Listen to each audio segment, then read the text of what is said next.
નમસ્કાર પ્રજાપ્રિય news channel BN news ગુજરાતીમાં આપનું હાર્દિક સ્વાગત છે। આવો જોઈએ આજના મુખ્ય સમાચાર।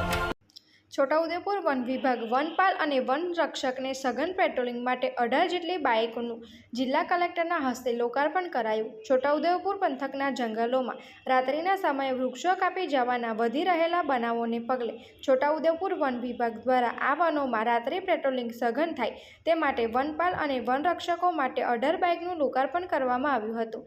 આજરોજ છોટાઉદેપુર ફતેપુરા નર્સરી ખાતે જિલ્લા કલેક્ટર દ્વારા વન વિભાગના સ્ટાફ વનપાલ અને વનરક્ષકને સઘન પેટ્રોલિંગ અને સંવેદનશીલ વિસ્તારમાં નાઇટ પેટ્રોલિંગ માટે 18 બાઇકની લીલી ઝંડી આપીને પ્રસ્થાન કરવામાં આવ્યું હતું। સદર કાર્યક્રમમાં નાયબ વન સંરક્ષક છોટાઉદેપુર વીએમ દેસાઈ અને મદદનીશ વન સંરક્ષક તેમજ આરએફઓ નિરંજનભાઈ તેમજ વન વિભાગનો તમામ સ્ટાફ ઉપસ્થિત રહ્યા હતા। રિપોર્ટર જિગ્નેશ દરજી, બીએન ન્યૂઝ ગુજરાતી, બોરેલી।